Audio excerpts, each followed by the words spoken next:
A aula está sendo gravada, né? Nós temos como tema hoje um material que foi passado, o texto do Henrique Nakajima sobre o furto do lúdico no ensino de lutas. Podemos ficar só nele, né? A aula do noturno ficou só nisso, já dá uma boa aula, uma boa discussão, mas também pedir para vocês assistirem um vídeo, né? Um vídeo acerca sobre tabu social, tem a ver com lutas, né? Então, eu estou mutando as pessoas, tá? Quem vai entrando com o som aberto, daí eu paro para mutar elas. Então, para evitar, assim, que fique uma barulheira, a gente fica todo mundo mudo, né? E só abre o microfone quem for falar. Daí até eu vou mutar o meu na hora que vocês forem falar, tá bom? 38 pessoas já, legal, tá aumentando esse número. Tem algumas pessoas aí que faz tempo que eu não via. Prazer em revê-las, né? E aí o primeiro texto, né, que eu também li o texto e mandei por áudio, talvez algumas pessoas tenham conseguido ouvir o áudio ao invés de ler o texto. Ele fala, então, sobre essa questão da até onde pode pressionar o aluno no ensino de uma determinada modalidade, né? E o vídeo do National Geographic, né, fala sobre os tabus que envolvem as lutas. E ele levou para locais extremos, né? Então ele levou ali, pelo menos dois, chama bem atenção, porque são bem distantes da nossa realidade, que é lá o ritual da Pachamama e o boxe nigeriano. Até o MMA feminino e os caras lá da Austrália, até que são coisas que aqui a gente já viu no Brasil, né? E que quando o programa foi feito, talvez tivesse um tabu com mulher lutando, que eu acho que hoje já é bem menor, pelo menos nos círculos que eu frequento, assim, esse tabu da mulher enquanto lutadora já é bem menor. A própria, algumas lutadoras também contribuíram para isso, né? Com destaque para Ronda Rousey, né? Que ficou mundialmente conhecida, faz cinema, fez filme, e ela era uma lutadora. Então esse tabu da mulher caiu um pouco. Mas os outros tabus, eles levam ali ao máximo para mostrar o qual violento é aquilo. O que nos leva na discussão do que é a violência. E aí, antes de eu explicar qualquer coisa ou colocar a minha opinião, eu gostaria de ouvi-los. Vocês podem ir e voltar no texto do Henrique. O mais interessante seria se a gente começasse discutindo o texto do Henrique e depois fôssemos para o vídeo. E se não der tempo de falar do vídeo hoje, a gente fala no próximo encontro, não tem problema. Temos tempo para isso. Mas, se vocês quiserem ir e voltar, de repente alguém começou a falar sobre o vídeo e você deixou passar uma questão lá atrás sobre o texto, não tem problema, você pode ir e voltar, tá? Tem alguém pedindo socorro aqui? Deixa eu ver quem é. Stephanie. Pronto, já resolveu. Ótimo. Então vamos lá, a bola está com vocês. Quem é que quer começar falando aí?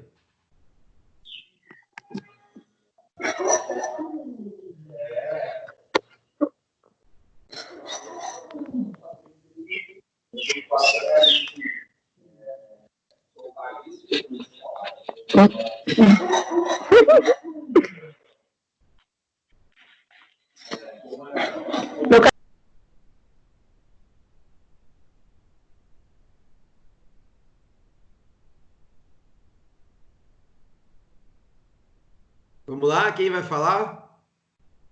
Eu vou fazer o do Nitê aqui. Eu vou falar. Então vai. É que tava um Meu barulhão. cachorro é rouco, gente. Ele tá latindo. Então, aqui tava um barulhão também. Eu assisti a aula do noturno também, só que lá eu optei por não falar nada, né? Deixei para debater aqui no nosso grupo. A questão da pressão, né, que o professor faz com o aluno. Tanto a Camila quanto a Júlia, tanto a Camila quanto a Júlia fizeram judô na escola e elas gostavam bastante.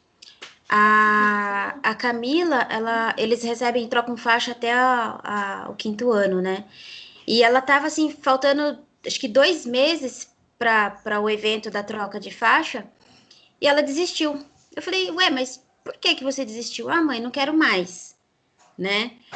E depois eu vinha saber que o professor pressionava que quem não fizesse a luta direito, quem não ganhasse, não trocaria, não receberia a faixa amarela, que era a faixa da ocasião, né?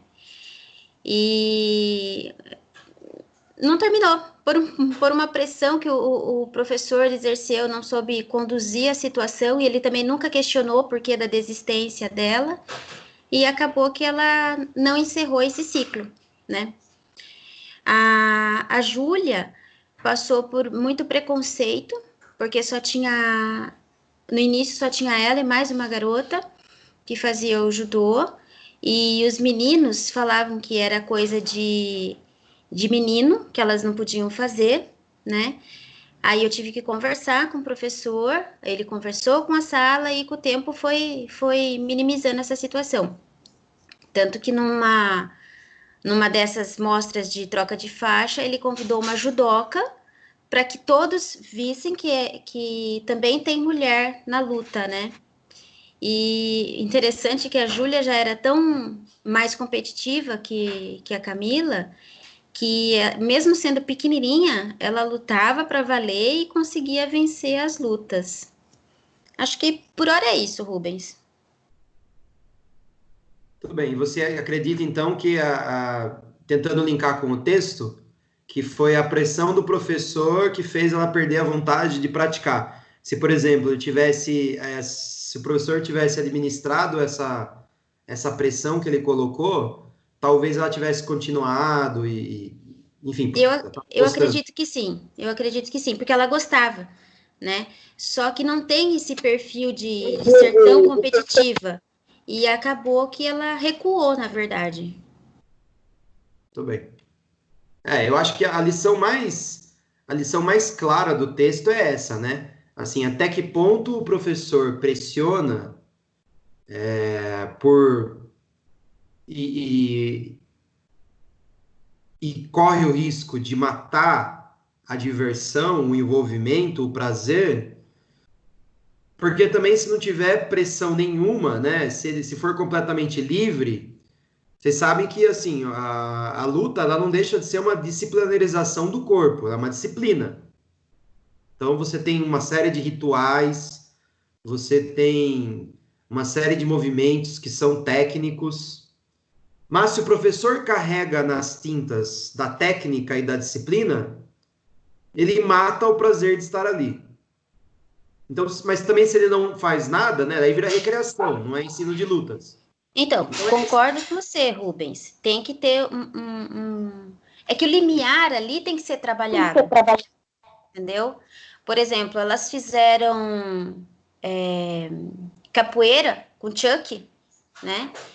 E ficaram muito tempo com ele. E elas gostavam. E quando acabou, elas ficaram muito tristes. Aí veio outro professor com outra didática, com outro sistema de capoeira, acho que contemporânea, não sei. E aí elas não quiseram, porque elas não se afeiçoaram àquele sistema, àquela didática, porque ele fazia todo mundo junto. Adulto, criança, adolescente, era uma roda só. E esse novo professor separou tudo. Então, rompeu o vínculo, né? Empobreceu, né? Exato.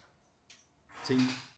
Eu acho que esse é o grande dilema, é isso que eu gostaria de ouvi-los, né? É claro que eu também acho que tem mais coisas no texto para além dessa questão do lúdico e da pressão. Então eu vou levantar alguns pontos aqui também, caso vocês não levantem. Mas assim, o principal do texto é esse, né? É assim, colocou muita pressão, você vai perder o aluno, vai ficar muito poucos. Vai ficar só quem tem aquela mesma intensidade na questão da competição que o próprio professor, né? Então, se você está dando aula para 30 e você tem esse perfil, não vai um mês, você tem 5. Aí você espana os seus alunos, né? Então, qual é o ponto, né? Onde eu quero chegar? Acho que é refletir um pouco sobre essas coisas. Mas tem mais no texto além disso. Quem quer falar? Vamos lá. Obrigado, Nefertiti. Professor, Quem tá falando? Pedro, Manda lá, Pedro. ó, seguinte, eu lendo o texto, eu lembrei de uma coisa que eu aprendi, mas quando eu aprendi foi aplicado ao esporte, mas eu acho que dá pra gente aplicar a dimensão das lutas também. São as diferentes dimensões das lutas. Então, talvez o que o aluno, no caso do texto, né, o autor tivesse buscando como aluno, fosse uma luta que ela fosse tivesse um caráter mais recreativo, que, por exemplo, seria o esporte recreativo. Aí a gente tem a dimensão também que seria do esporte de alto rendimento, que daí provavelmente seja o que o professor estava buscando ali. Ele estava buscando passar a luta e exigia que fosse para competição, então talvez houvesse um desalinhamento na expectativa dos dois. O aluno estava buscando uma coisa e o professor buscando outra. Então, acabou que esse desalinhamento foi o que gerou toda a frustração no aluno e o que acabou que todo o potencial que o professor via nele não se desenvolveu porque ele também não buscava desenvolver este potencial. E tem ainda no esporte, a gente aprendeu que tem mais uma dimensão, que é a dimensão do esporte como fator educacional, que é o esporte na escola. Então a gente também pode aplicar isso às lutas na escola. Talvez a luta na escola não seja nenhum nem outro, nem o alto rendimento, nem a técnica e o golpe perfeito, mas também não a recreação, a luta como meio para a gente trabalhar outros aspectos, como cultura, preconceito, racismo e etc. Perfeito, Pedro, eu concordo plenamente. E assim, se a gente chegar no final do texto, vai dizer lá que o próprio mestre, depois de muito, né? Porque assim, é uma pessoa que não fez educação física, não fez pedagogia, então ele está reproduzindo o que o mestre dele ensinou.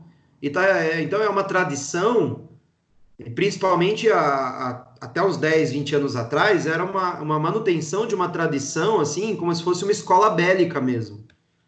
O que vem mudando recentemente é encarar a oferta da arte marcial enquanto um serviço, igual você abrir uma academia de natação. E aí a preocupação com a quantidade de alunos, ela forçou esses professores a reverem a própria pedagogia. Opa, peraí, eu preciso de aluno pagante. Nem todo mundo aqui quer ser campeão do mundo, quer treinar 5 horas por dia. Tem gente que só quer vir aqui emagrecer. Tem gente que só quer vir aqui conhecer uma manifestação da cultura corporal. Tem gente que só quer vir desestressar. Tem gente que só quer vir fazer amigos, né? Então é olhar para o contexto, né? E o professor aprendeu isso no final, né? Você lembra que no final o Henrique descobre que ele separou as turmas dele, uma turma de treinamento e uma turma, né? Só de aprender lá o Taekwondo.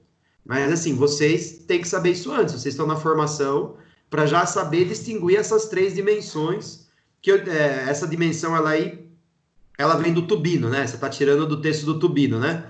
Então, mas o Stiger, ele vai dizer que existem ainda outras dimensões no esporte e o professor de educação física tem que ser capaz de identificar ela. Por exemplo, as lutas poderiam ser terapêuticas, é uma outra dimensão, não é nem educativa, nem esportiva e nem competitiva. Educação física pode ser terapêutica? Pode. Então você vai lá, o psicólogo recomenda uma atividade física para uma pessoa que está muito estressada. E o cara vai lá e procura umas lutas. Pronto, ela tem uma função, uma dimensão terapêutica, por exemplo. Então, e tem outras dimensões também. A educação física pode ter uma dimensão meramente recreativa, meramente, né? Pode, sim. Pode fazer brincadeiras com jogos de oposição no hotel de fim de semana, né? Você lá trabalhando numa equipe de recreação e você faz jogos de oposição? Pode. Então, assim, identificar qual é a dimensão e conectar com o ambiente de trabalho, com o objetivo que está sendo feito ali, é extremamente importante. E com certeza foi isso que aconteceu nessa história aí. Não houve essa leitura dos propósitos, né? Perfeito, Pedro. Muito obrigado. Professor, Manda. aproveitando o que o Pedro falou, eu estudei numa escola em que a gente era obrigado a fazer várias coisas. E uma delas é quando a gente estava na terceira série, quarta série, fazer o judô. Meu professor de judô lá, ele era da vivência do judô mesmo, e ele era mais velho, um senhor de idade, uns 60 anos mais ou menos. Ele era mais rígido, sabe? E como a gente era obrigado, eu já não tive experiências boas na educação física, questão de esporte, sempre fui a mais ruim, a mais lerda, coordenação motora ruim, enfim. Aí eu sempre sofri um pouco mais. Então a gente começou a ser obrigada a fazer, e para mim aquilo era o cúmulo, né? Me dava dor de barriga antes de ir para a aula, eu já sabia que eu ia ser ruim, porque é uma coisa que eu não me atraiu também, da forma que ele passava também não me atraía, e não tinha nenhuma finalidade. Então ele não deixava claro se ele queria que a gente evoluísse para participar de campeonato, se era só naquele período de terceira e quarta série que era obrigatório, então era algo chato, porque a escola fazia a gente fazer obrigatoriamente na terceira e quarta série. Depois, se você não quisesse, você não fazia mais. E aí aquilo era horrível, porque era, sou obrigado 2 anos, depois acaba e acabou mesmo, daí não preciso mais fazer. Então, não é só, acho que o papel do professor que tem que estar bem claro, né? A escola, o ambiente que proporciona a modalidade da luta também tem que deixar claro o intuito, o objetivo, se é levar para campeonato, sei lá. E eu me vi um pouco na história do texto que você mandou para essa questão de não querer fazer por pressão, e aí dava tudo errado. Eu mentia que esqueci o kimono para não ir, mas às vezes não dava certo, essas coisas.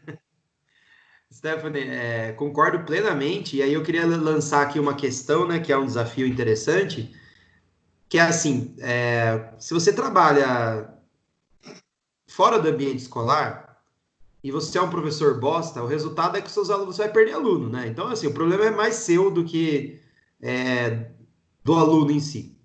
Mas na escola eu acho isso um pouco complicado, porque muitas escolas colocam as lutas, uma luta específica, e normalmente o judô, né? Uhum. E é obrigatório no currículo. Então, assim, são 20, 30 crianças que não pediram para fazer judô.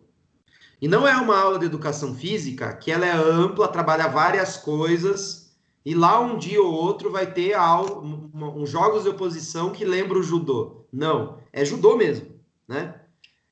E aí é um desafio, assim, como você trabalha com pessoas que não querem estar ali, né?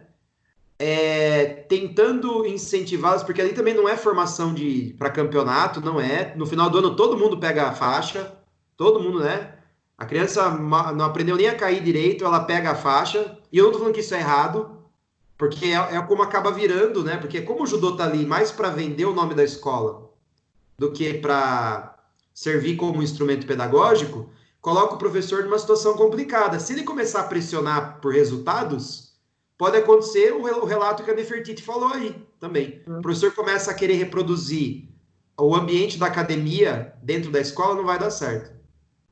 Mas até na academia eu acho que isso é um dilema, né? O professor resolveu lá separando a equipe de competição da equipe que está lá por outros motivos.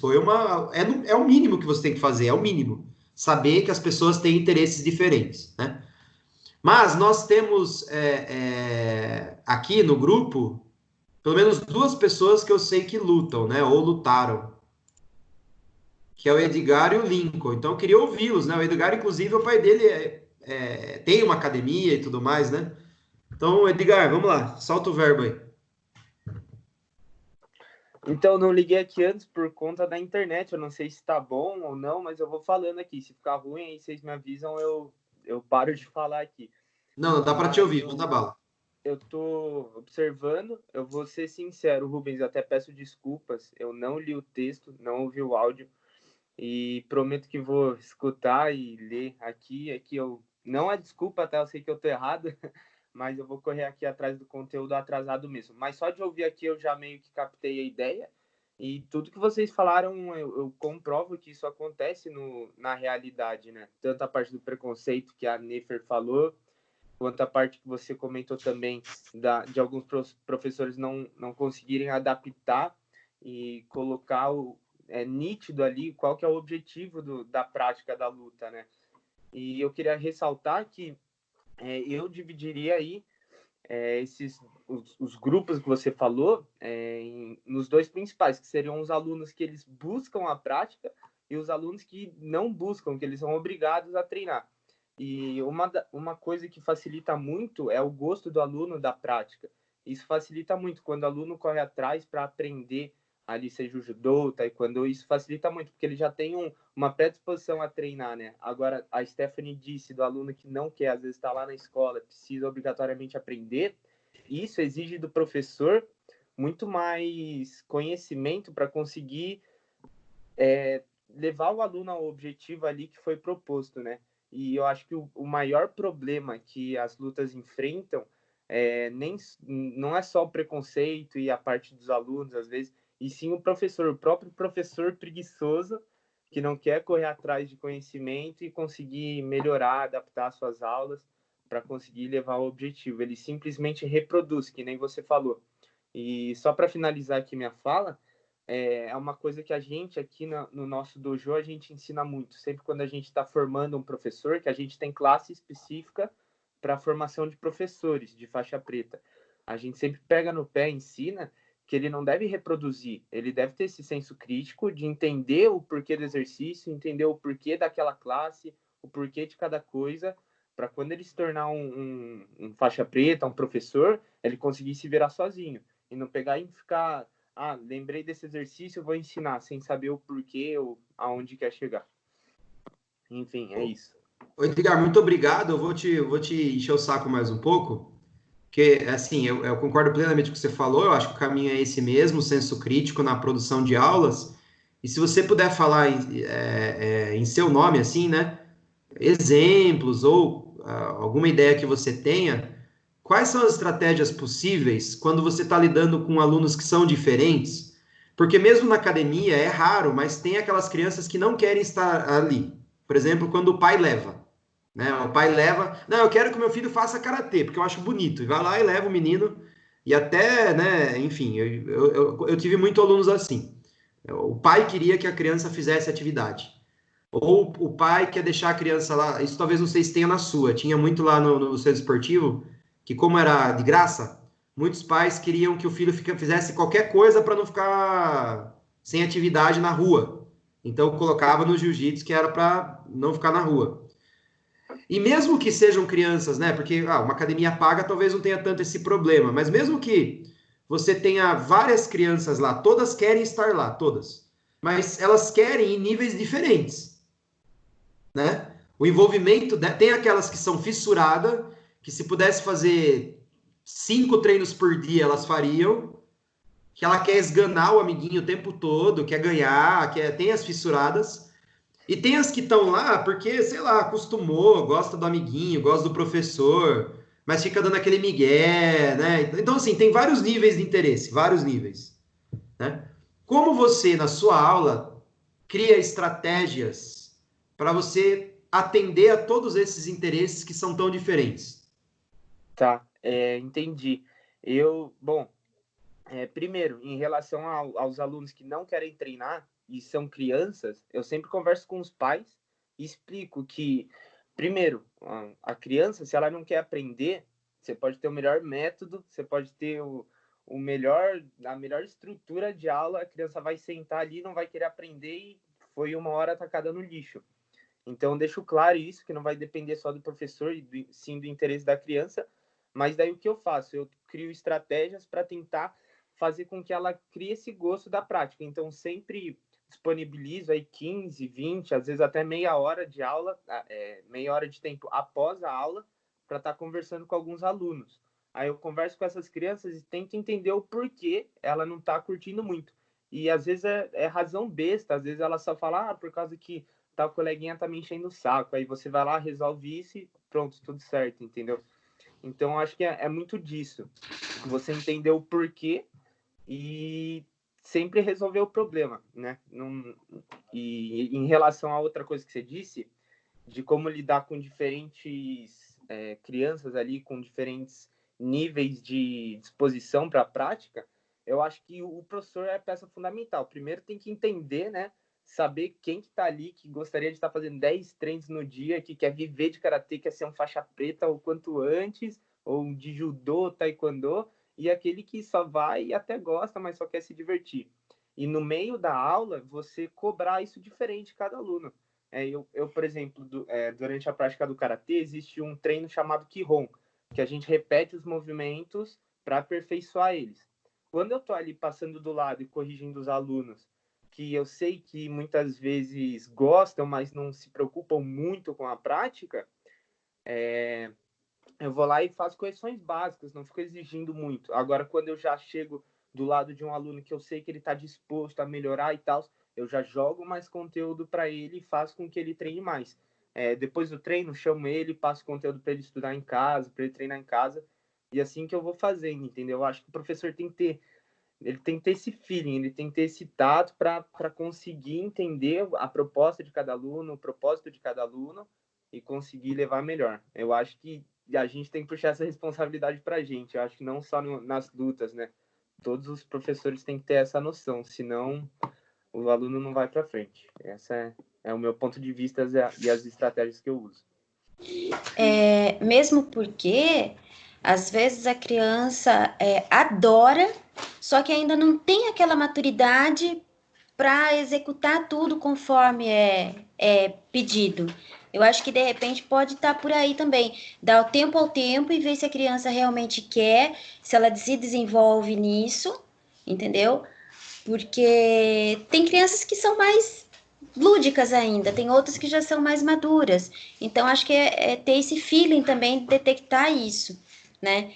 Porque eu sei que não tem nada a ver agora, mas no balé, tanto com uma quanto com outra, eu enfrentei a crise do coque, que elas não queriam fazer coque, não queriam ir no balé para não fazer coque. A meia calça, porque tá muito calor, pinica, coça. Então, tudo eu sabia que era fase.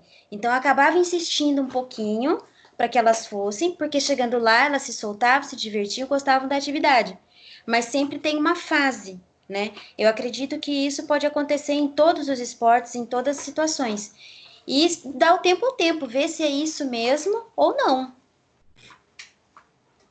Perfeito, concordo com o que você falou, Nefertiti. Até me lembrou de um exemplo de como cada um é cada um, que assim, eu dava aula primeiro para os pequenos e depois para os adultos. Mas a divisão de idade, se você vai numa academia, se você vai na SEMI, por exemplo, a divisão de idade é muito rígida. Até 13 anos é essa turma. Mas o cronológico, para mim, é um péssimo critério para você passar as pessoas de nível. Péssimo critério. Porque eu tinha alunos que com 14, 15, 16 anos queriam treinar com o infantil. Por quê? Ou porque eles eram muito pequenos e tinham medo de treinar com os adultos, ou porque eles eram muito lúdicos ainda, sabe? Infantilizados no sentido de brincadeira, né? Então eles preferiam treinar com as crianças. E eu deixava, permitia. Aí virava meio que meu auxiliar para treinar no treino das crianças. E era isso que eles queriam. Enquanto que tinha crianças que tinha 12, 13 anos e já começava. Professor, posso ficar? Acabava o treino de criança, queria treinar com os adultos. Aí eu deixava um dia, dois para ver como é que era. No terceiro dia no treino infantil, ela estava assim já no treino infantil, com a mão cruzada, de saco cheio. Eu falava assim, você não gosta mais dessas brincadeiras, né? Não, não gosto mais. Você quer vir treinar só com adulto? Então, quero. Então, ótimo. Com 12, 13 anos, já vinha treinar com os adultos. Claro, tomava os cuidados do ponto de vista físico.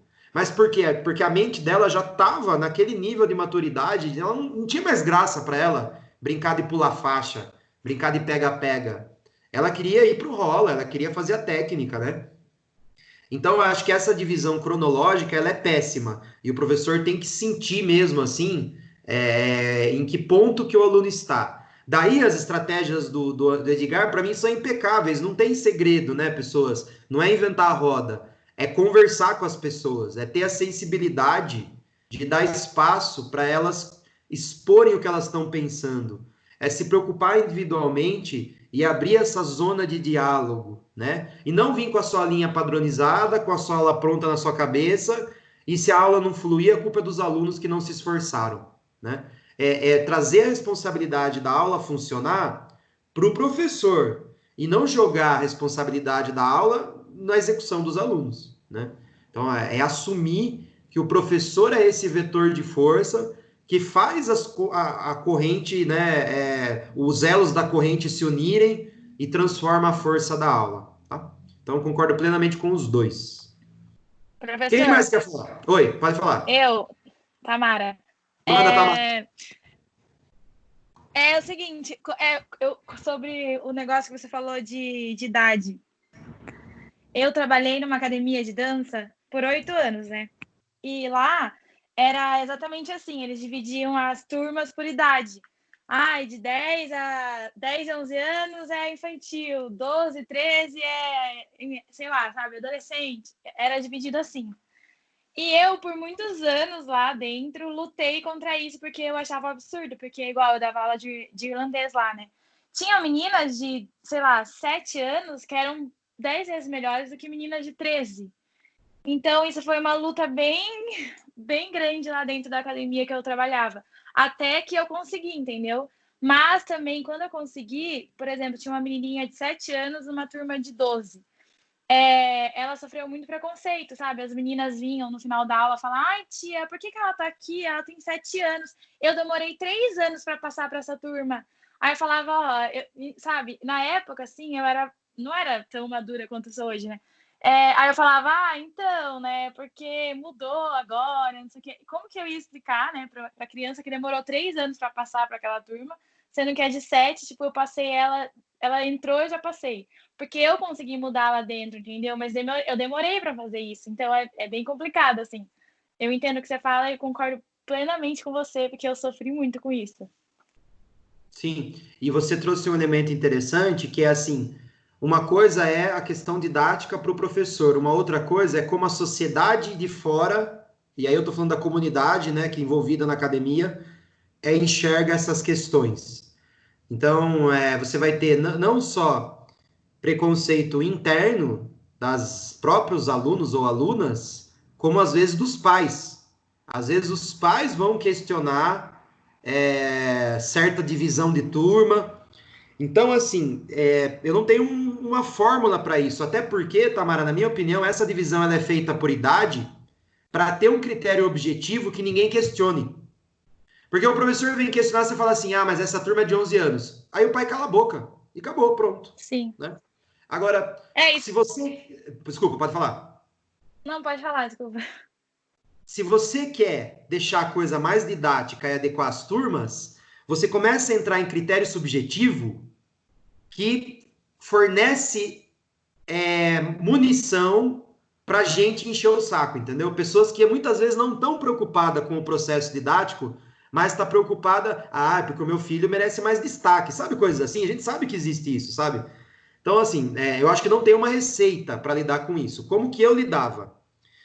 Eu tinha uma autoridade nas lutas, isso é um ponto positivo. Eu não sei se nas danças pode ser desse jeito, e eu era concursado, não podia ser mandado embora, né? Então, assim, cada realidade é uma realidade. Mas eu era mais educado possível, eu tratava todo mundo com muito respeito, mas eu era muito firme. Eu era muito firme. Então a mãe vinha, reclamava, eu explicava, mas eu falava uma vez. Se ela viesse de novo com esse mimimi, ela era sumariamente ignorada. E se ela não tivesse bom para ela, ela que pegasse o filho dela e levasse para outro lugar. É claro que eu não tinha medo de perder aluno, porque eu não dependia da mensalidade. Eu não tinha medo de ser mandado embora, porque era concursado. Então, talvez seja muito confortável para mim dizer isso. Por exemplo, quando eu fui professor na CM, é uma briga que eu nem entrei. A divisão era por idade e pronto. Acabou. Não interessa. E aí você começa a sofrer com esses problemas, né? Então, assim, a gente está debatendo, não tem uma verdade, sabe? De repente, no verso da dança, você ganhou essa briga, parabéns para você. Mas, de repente, numa outra academia, você poderia ser mandado embora, sabe? Então, tem que tomar cuidado. Não existe uma verdade absoluta sobre isso. Mas eu concordo com sim, e sobre o texto... Ai, pode falar, não. Posso falar? Só sobre complementando a ideia da Tamara. Tá, rapidinho, pode. Tamara. Na situação sua, de repente não seria conveniente um esquema avaliativo por pontuação? Falava, olha, essa criança tem essa idade, ela tem uma habilidade motora bem desenvolvida, ela atingiu tantos pontos, por isso que ela passou para essa outra turma. Não sei. Sim. Na ginástica artística, que eu trabalhava o dia inteiro com ginástica e com jiu-jitsu. Na ginástica, eu adotava tentando criar critérios para elevação de nível. Ela faz tais exercícios, porque a ginástica ela permite essa objetividade muito maior. olha só, a menina consegue executar uma reversão, é por isso que ela está no nível 3. Então, eu tinha argumentos objetivos. Na luta, esses critérios acabam ficando um pouco subjetivos, porque não é tão observável assim a evolução de quem é bom lutador. E outra, tem a questão de encaixe de lutador, né? E também eu não queria estimular nas lutas essa ideia de que um é melhor que o outro, entendeu? Então, tinha as faixas servem um pouco para isso, mas nem sempre a faixa atendia esse critério plenamente. Por exemplo, assim, tinha alunos que não tinham tempo ainda, eram brancas, não tinha tempo ainda para treinar com uma turma mais avançada, mas tinha o perfil psicológico da turma. Então, sim, ó, a sua ideia, Nefertiti, ela é muito boa. As faixas nas lutas existem para isso. Faixa branca, faixa azul, ela existe para isso, tá? Para você falar para o mundo que aquele aluno é mais evoluído, por isso que ele está na turma tal, por isso que ele está, tá? Ela serve um pouco para isso. Sim, é um critério. Mas eu reforço que tem coisas que são subjetivas. Maturidade para, por exemplo, na questão do lúdico, né? Algumas crianças preferiam uma aula, mesmo sendo faixa verde, já beirando azul, a verde é a última antes da azul que é adulto. Ela era faixa verde, mas ela tinha um perfil infantilizado, ela curtia brincadeira. E eu tinha a faixa verde que já treinava com os adultos. Por quê? Porque tinha perfil competição. Então, mesmo a faixa, ela não explica tudo, né? E a execução de exercícios também não explica tudo. Mas sim, você tem razão, é uma possibilidade sim. Rubens, sobre o texto agora, Manda. quando eu ouvi o áudio, na verdade, né? Eu dei risada porque comigo foi ao contrário. Tipo, quando eu dançava, né?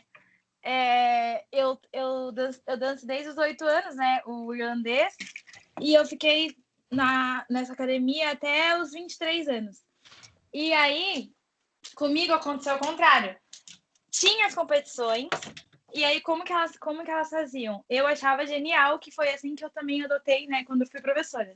Elas dividiam, igual o cara aprendeu a dividir, ela já dividia desde o começo. Ela dividia grupo de competição e grupo de aula normal. Só que a divisão dela era ela, entendeu? Tipo, não importava se você queria competir, não, tipo, se para ela você não era boa o suficiente, você não ia competir. Então eu passei por isso ao contrário. Eu queria competir, tipo, ou se não, vou dar um exemplo, teve uma apresentação que foi com uma orquestra sinfônica de Sorocaba. E ela escolheu as bailarinas para fazer essa apresentação. E eu queria, porque queria. E ela não me escolheu, entendeu? Então, tipo, nossa, acabou comigo, meu Deus, eu quase morri. Falei, mãe, não quero mais voltar nessa academia, não sei o quê.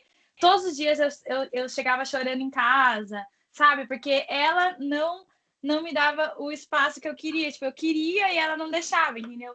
Aí, tipo, também a primeira vez que ela montou o grupo de competição, ela não me chamou.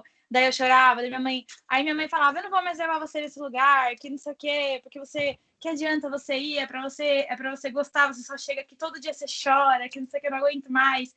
E eu, não, eu quero continuar. Então, tipo, eu passei pela situação contrária. E aí, até que um dia eu fui chamada para competir, e aí eu não saí mais do grupo de competição, e aí eu comecei a competir para sempre, tipo assim. Mas é difícil. Eu sofri muito, muito, muito mesmo. Legal, muito legal esse relato seu, Tamara, porque assim, faz a gente pensar muitas coisas, né?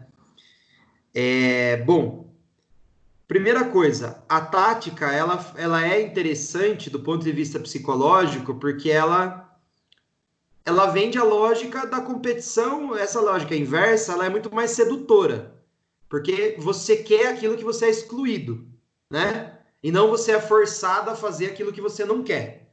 É uma lógica que o capitalismo é fundado em cima disso, né? Toda a lógica capitalista é em cima disso. É tipo assim, ó, você não tem acesso, se você quiser acesso, você se esforce. Funciona? Funciona muito bem. E aí eu vou contar um outro, eu não estou dizendo que é para fazer isso, porque o seu próprio relato, para mim, ele já mostra que pedagogicamente isso é errado. Por exemplo, você falou sofri. Então, eu não acho legal, enquanto professor, eu ser o professor que faz meus alunos sofrerem. Não é o estilo de professor que eu quero ser. Mas, eu vou contar um outro caso parecido com o seu. Eu tenho um colega judoca, trabalhou comigo na prefeitura um tempo. E ele conta que ele odiava o judô. Mas ele vem de uma família de judoca. A família inteira dele é de judoca. É tudo faixa preta, antigo. A família dele, as gerações anteriores vêm lá do Japão. É um negócio absurdo. E, claro, os pais obrigaram. Ele falou que ele ficou dos 7, 8 anos de idade até os 12, 13, sendo um inferno na vida dele, porque ele não queria fazer judô e ele era obrigado a fazer judô. E tá no ambiente de judô. Então ele foi obrigado a fazer isso. O que aconteceu? Ele falou que em determinado momento na adolescência, o judô, por ser obrigado a fazer, ele era bom. E aí, quando ele percebeu que aquilo dava um status para ele entre os amigos, aquilo serviu para reforçar a autoestima, sabe? Sabe aquela fase da adolescência, né? Que você é muito inseguro e que, né, e vem a fase, né, dos namoros e adolescente é tudo maldoso para tirar sarro um do outro. O judô ajudou ele a muito, assim, nessa hierarquia social escolar, muito. E ele passou a amar o judô. E começou a trabalhar com judô. Inclusive, o problema dele na prefeitura de Sorocaba é que o concurso que ele prestou, que eu prestei, que nós entramos, não era para dar aula de uma coisa específica. Tanto que eu fui dar aula de ginástica feminina, ginástica artística e o jiu-jitsu eu negociei. Porque eu não queria aceitar a ginástica artística de forma alguma. Eu falei, tá bom, mas eu posso ensinar o jiu-jitsu também? Eu era faixa azul, nem podia ensinar, né? Mas eu negociei lá, os caras aceitaram e aí eu consegui colocar o jiu-jitsu. Mas eu entrei para dar, por exemplo, a ginástica artística eu acabei gostando, mas durante um certo tempo eu dei aula de ginástica feminina. Vocês imaginam eu dando aula de ritmos, step, essas coisas aí? Eu dei aula de tudo isso. Era uma bosta de aula, mas eu dei. Tava lá. Eu fiz a coreografia do Michel Teló lá, Ai Se Eu Te Pego, eu montei a coreografia. Vocês nunca verão essa obra preciosa, né, dessa coreografia master, mas as velhinhas gostaram, né? Imagina, e lotava, era tipo umas 100 senhoras. Eu e 100 senhoras dançando Ai Se Eu Te Pego, né? Graças a Deus não tinha celular, não tinha porra nenhuma. Eu tô falando de 10 anos atrás, isso aí nunca vai circular. Resumindo, a gente tinha que dar aula de qualquer coisa. E ele só queria dar aula de judô. E ele ficava brigando que, não, eu quero dar judô, eu quero dar judô. Tanto que ele exonerou. Porque ele conseguiu passar para ser professor do SESI em Indaiatuba, adivinha do quê? De judô. Ou seja, ele só faz isso da vida dele. Olha, ele passou 6 anos da vida dele sendo torturado, sendo obrigado a fazer judô. E ele fala que foi torturante mesmo. Não foi tipo assim, a pressãozinha que a Nefertiti colocou para as meninas não desistirem do balé. Não, tá reclamando do coque, não foi isso. Foi tipo, foi obrigado mesmo, né? E depois aquilo virou a vida dele. O que eu quero dizer, assim, que esse tipo de pressão psicológica, ele pode funcionar. Funcionou muito bem com você, Tamara. A professora colocou uma vontade que, sei lá, talvez com outra professora você não tivesse feito da dança a sua vida, a sua profissão, etc, né? Mas, aí vem a minha opinião, não tem uma verdade absoluta. Eu não quero ser esse professor que faz mal para os alunos. Eu acho que se tem alguém que tem que forçar, educar, ensinar, esses são os pais. Aí, ser pai é diferente de ser professor. Então, se eu tenho um filho, e eu também não quero ser esse tipo de pai, mas não é isso que eu estou argumentando, que você tem que ser o pai desse jeito. Eu também não estou falando isso. Eu estou dizendo que se alguém tem liberdade de pressionar a criança, de botar uma educação, uma disciplina, são os pais. Para mim, professor não... E muitas vezes nas artes marciais, os professores confundem isso, sabe? Esse espaço até onde eu sou professor e até onde eu sou pai. Principalmente se a criança não tem pai ou os pais não estão muito aí. Ele começa a confundir essa fronteira entre o que é ser professor. Porque, claro, você sempre vai ser exemplo, você sempre vai promover impacto. Se você trabalha com criança, você vai marcar a vida de muitas crianças, isso é inevitável. Mas você tem que saber até onde é a fronteira de você não começar a colocar os seus valores na criança. Que aí, para mim, já é uma função dos pais, tá? Então, essa pressão psicológica levando a criança para além do que ela quer, na minha opinião, não acho que isso é uma verdade absoluta. Isso aí é uma função dos pais e não do professor, bom? Mas não é uma verdade. O que vocês pensam sobre isso? Rubens, é legal você falar isso, porque algumas escolas, eu tenho contato com alguns professores, já tive contatos com o Luto também, algumas escolas dão a entender essa ideia de família, né? Família, tananã, família não sei o quê, família não sei o quê. Uma certa ideologia de que ali todos são irmãos ou filhos. Parece até uma extensão dessa ideia religiosa, todos são filhos de alguma coisa, essa manutenção, né, de familiaridade, todo mundo é irmão ali. Então, cada um pode dar opinião na vida do outro, cada um pode dizer o que é certo e errado no do outro. Eu vejo isso também em algumas escolas de luta, não são todas, eu vejo escolas de luta que fazem diferente, né? Aí os pais, principalmente hoje em dia que o pai e a mãe estão trabalhando, alguma coisa assim, coloca as crianças com esse ideal de, cria para mim, entende? Dê o valor deem os valores de uma família para mim, ou alguma coisa desse tipo. Eu vejo algumas escolas desenvolvendo esse papel. Sim, eu concordo plenamente, Paulo. E a questão talvez seja que para algumas pessoas isso pode até fazer bem. Como eu disse, se é uma criança que não tem pai, que não tem mãe, que não tem valores, isso pode até ser uma coisa interessante. Mas o problema é que muitas vezes o mestre, o sensei, de repente ele não é uma pessoa tão boa assim. E ele começa a se achar no direito de mandar na vida das crianças, dos seus alunos. Por exemplo, no jiu-jitsu era muito comum o mestre querer proibir o aluno de treinar em outra academia. Não, você não pode treinar em outra academia, porque não pode, porque lá é inimigo. Pô, você não manda na vida do outro. Você não domina a vida do outro. Ele é livre para treinar onde ele quiser. E veja, eu não estou dizendo que os valores como amizade, como carinho, como companheirismo, eles têm que ser deixados de lado. Não é isso. Não é entrar numa relação fria. Ó, eu estou oferecendo um serviço aqui para você, tá? Você paga a mensalidade, eu ensino a minha técnica e a nossa relação é essa. Não estou dizendo para cair no capitalismo total e foda-se, é um trabalho só. Não é isso.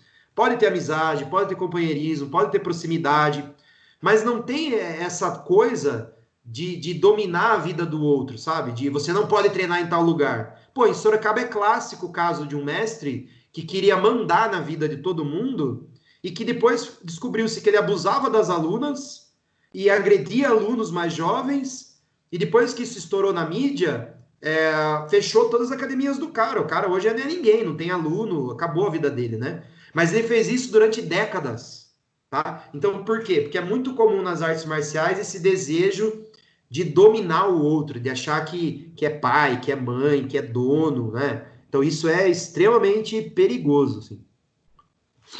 Mas lá também, na academia que eu nasci e cresci, mesma coisa, ela não deixava a gente. Ela fazia a gente ter guerra com outras academias, entendeu? Não, porque olha, essa academia não sabe nada, não sei o quê, a gente não podia nem citar o nome de outras academias, que ela já ficava super brava e tal. E voltando nisso, eu também sou totalmente contra todo o estilo que era ela. Mas uma coisa engraçada é que ela, pra mim, era tipo uma segunda mãe, sabe? Eu tinha, assim, ela era o Deus pra mim. Nossa, eu idolatrava ela. Eu amava ela, assim, demais. Tudo que ela falava, eu abaixava a cabeça. E ela é extremamente manipuladora, sabe? Sempre foi. E hoje, assim, eu vejo isso. É claro, eu tenho carinho por ela até hoje. Eu falo com ela, mas eu vejo que ela me dominava 100%. Porque por mais que eu tenha sofrido, assim, né, com tudo isso, mesmo assim, ela sempre me tratou muito bem, sabe? Claro, eu discutia muito com ela, em aula, assim, sabe? Eu batia a boca com ela, na frente de todo mundo, ela também, enfim, era amor e ódio. Mas ela também, sabe, nos meus aniversários, ela ia, tipo, ela era uma segunda mãe pra mim. Minha mãe morria de ciúmes dela, porque, tipo, eu idolatrava ela de verdade, assim, de verdade mesmo. Meu Deus do céu. Tanto que eu segui essa carreira por causa dela. Não vou mentir, porque ela fez eu gostar de tudo isso. Depois ela me colocou como auxiliar, enfim, era uma relação de amor e ódio. E eu tenho totalmente noção de que ela tinha um domínio sobre mim. Eu tenho 100% noção disso. Mas hoje eu vejo isso. Na verdade, eu acordei, assim, né, quando eu saí de lá, que eu fui convidada para para dar aula em outro lugar, daí eu acordei quando eu saí de lá. Eu vi tudo isso, que eu era totalmente dominada por ela. Mas é isso. É legal esse relato, porque daí eu lanço uma pergunta aqui, né? A partir do relato da Tamara, não é para responder agora, se alguém tiver uma resposta agora, mas é para a gente ficar pensando. Será que é possível a gente manter o carinho, a dedicação, porque é isso que captura o aluno, né? Esse carinho, essa atenção, essa dedicação, esse esforço, esse companheirismo, essa amizade. Será que a gente, enquanto professor, não consegue oferecer tudo isso, mas abrir mão do domínio, abrir mão de ser o centro das atenções, abrir mão do ciúme, abrir mão da mesquinharia, abrir mão de achar que só você tem razão, abrir mão que só achar que só você sabe dar aula, né? Desse desejo de dominação, né? Então, talvez o grande desafio didático seja você oferecer tudo de bom, né? E segurar esse lado ruim, né? Que, em certa medida, todo mundo tem um pouquinho, né? Esse lado fascista, esse lado mandão, etc, né? Eu acho que esse é o grande desafio didático, né? Rubens, Oi. com relação à disciplina, né, que foi colocada em questão aí um pouco atrás, eu sempre proporcionei para a Camila e para a Júlia a experimentação de vários esportes, várias coisas diferentes. Tudo que aparecia, eu falava, vai lá, quer fazer, faz, porque eu não tive essa oportunidade, então tudo que elas pediam, eu permitia. Por até um ano, elas experimentavam, conheciam o que era e trocavam. Na verdade, elas trocavam. Todo ano elas experimentavam alguma coisa diferente. Música. E o balé foi o que ficou, né? Aí você falou a pressãozinha que eu exerci. Realmente, teve uma pressãozinha mesmo. Por quê? Por causa da disciplina. Porque elas não podiam abrir mão de tudo também. Alguma coisa teria que ser mais duradoura. Senão acaba que não tem persistência em nada. Você, tá difícil, desisto. Encontra um empecilho, desisto. Então, como eu percebia que no balé, apesar da meia calça, do coque, do calor, disso, daquilo, elas iam lá, se divertiam, voltavam felizes. Não era uma coisa que era pressionado, que exercia constrangimento, não, era só pura satisfação. Então, eu tinha que vencer essa barreira para que elas não desistissem, entendeu? Por uma questão educacional mesmo. Eu pensava dessa maneira. Tanto é que hoje elas já entraram em outras coisas, desistiram por vontade própria, eu nunca pressionei mais, entendeu? Agora elas seguem na dança porque elas querem, porque elas gostam, porque elas amam de paixão. Eu acho que tinha que acontecer uma situação assim, de não desistência, de a gente mostrar que não pode desistir de tudo também. Sim, eu concordo. E tentando trazer para a aula, eu acho que na aula, em alguns momentos, também existe um pouco disso. Talvez, por exemplo, boa parte da minha aula, para os mais jovens, ela era didática. Mas tinha um momento que eu ia falar, explicar a técnica, e que se o aluno ficasse conversando, eu dava um olhar só, porque a disciplina nas lutas é assim, né? É negócio mais rígido. E às vezes era um olhar tão assustador, porque ele não estava acostumado, ele está acostumado a meter o foda-se na casa dele, a botar fogo, e a mãe fica, ai filho, não faz isso. Aí ele entrava na aula nesse espírito. Aí metade da aula era brincadeira, e ele zoava, ele pulava. Aí eu ia explicar a técnica, esse menino estava acostumado a ficar quieto? Não estava. Então na primeira semana ele começava a rodar, era um olhar só, era o suficiente para ele gelar, ficar quietinho, e prestar atenção, porque aqui era o momento de prestar atenção. Então, assim, não é demonizar a disciplina. A disciplina, ela é importante. O desafio didático qual é o momento que eu estou exagerando na disciplina? Qual é o momento que eu não estou deixando eles produzirem nada? Porque eu estou sufocando eles com o meu modo de pensar. Eu acho que é um desafio tanto educacional, de pai, mãe, quanto de professor. Cada um na sua esfera, né? A minha esfera ali não era preparar para a vida, a minha esfera era ensinar jiu-jitsu, apesar que algumas coisas atravessam. Cada um dentro da sua esfera, esse é o desafio, né? Dosar esse controle da ordem, da disciplina, do esforço, até onde eu pressiono, até onde eu solto, cada um tem o seu limite, o professor vai criando uma aula como um pintor pinta um quadro, sabe? Não é como um engenheiro que traça os cálculos da planta. É como um pintor que vai se inspirando e vai colocando cores ali na aula de acordo com o que ele está sentindo, com a necessidade. O professor é muito mais um artista do que um cientista, por exemplo. Quem mais? Sim, Professor, Rubens. Ai, desculpa. Não, eu só ia falar que como isso tem reflexo ao negócio que a gente tem estuda, né, que é a aprendizagem, né? Quando você pega um modelo para você estar podendo ensinar e você vai falar assim, ó, nós vamos aprender até chegar a isso, você não sabe quanto aquela ideia de que você tem do que é essencial ou do que é objetivo para você pode desencadear medo nas crianças, como o próprio o relato fala, né? Os alunos falam, um dia você vai chegar que nem o Mateus lá. E ele aprendeu aprendeu a ter medo de algumas coisas, aprendeu a burlar, aprendeu a fugir, criar estratégias de escapar daquilo, né? Aprendeu outras coisas a não ser, e não a técnica, o movimento, ou mesmo como lutar, ou como encarar as outras pessoas, encarar a própria luta, né? A dimensão da luta, né? Aprendeu a fugir, mais a ter medo do que a lutar mesmo por si só, né?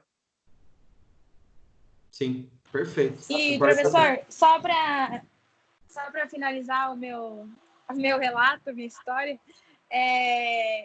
que você falou aí que o professor, né, deve... Esse negócio de disciplina e tal, e daí, né, para finalizar, eu segui a carreira, né, como você sabe, eu sou professora, né, desde os 17 anos. Hoje eu tenho 29 e eu tenho muito orgulho quando eu trabalhava lá na academia, que eu trabalhei por 8 anos, da minha trajetória lá, porque eu peguei tudo que eu sofri, né, com a minha professora e toda essa coisa que eu tinha com ela, né, ela era uma mãezona mesmo, enfim, eu amava ela de paixão e eu, né, eu peguei tudo e fiz um bolo e sou quem eu sou hoje, né. E fui para minhas alunas, que eu tenho certeza que minha trajetória lá, né, na sintonia, foi muito legal, porque no meu terceiro ano lá de academia, a academia tinha 100 alunas e 60 alunas era minha, então, e com certeza, tipo, as minhas alunas, assim, imagina, imagina, a gente saía, ia no shopping, eu tinha uma relação muito boa com elas, mas nos ensaios, assim, eu sempre fui muito brava e rígida e com certeza eu coloco disciplina lá dentro e sou também perfeccionista, enfim. E era engraçado que nos ensaios gerais, né, tipo, eu falava com elas no microfone e quem não era meus alunos tinha medo de mim, tipo, nossa, a Tamara, não sei o quê. Ninguém chegava nem perto de mim, sabe? Tipo, nossa, como que você tem aula com a Tamara? Daí meus alunos, tipo, meu, até parece, ela é brava, mas imagina, não sei o quê. Então, tipo, era engraçado, porque daí eu vinha... É a mãezona. Vinha aluno novo pra mim e falava, nossa, tia, eu tinha medo de você, que não sei o quê. Deu, não acredito que você tinha medo de mim. Porque você gritava no microfone com as meninas, que não sei o quê, eu achei que você era brava, lá. E, tipo, não, sabe? Claro, eu exijo delas, porque tanto que eu ganhei vários prêmios com as minhas alunas, enfim, eu exigia muito delas, mas também tinha 100% outro lado, que era que eu ia no cinema com elas, sabe? Eu fazia tudo com elas, fazia a festa do pijama em casa, enfim. E é engraçado que as outras pessoas morriam de medo de mim, assim. E foi isso. É isso, fim, ponto final. Legal, um belo relato. Acho que combina bem com o relato do Henrique e com o relato do... Esqueci até o nome do meu amigo judoca lá, já faz muitos anos que ele foi embora, mas acho que as coisas se atravessam. Bom, mais alguém, pessoal? Caminhando para o final da aula, acho que nós tiramos excelentes conclusões. Não falamos sobre o vídeo, deixamos o vídeo, então, para a nossa próxima aula debate. Gostei muito mais desse modelo de debate do que o modelo de aula expositiva. Então, alguém mais quer falar sobre o texto? Eu quero fazer uma pontuação. Por favor. Quem é? Acaba sendo... É o Ricardo. Manda, Ricardo. Então, acaba tudo sendo uma questão de perfil individual dos alunos e o professor se adequar, até mesmo os pais, na questão das crianças, avaliarem o perfil do professor e da academia também. Porque, às vezes, ele, que nem você falou, ele tem uma tradição, vem de segue a minha, da filosofia, tudo, vai ser complicado você deixar a criança a mim e achar que o professor vai mudar. Então, também cabe a fiscalização individual dos pais e claro, também ensinar as crianças a relatarem as coisas, né? Ricardo, não tem a menor dúvida, é isso mesmo. Que nem, desde que eu operei o braço, eu estou ensaiando para voltar no jiu-jitsu. Agora eu sei onde eu vou voltar, mas durante um tempo eu não quis voltar porque o meu mestre aposentou, não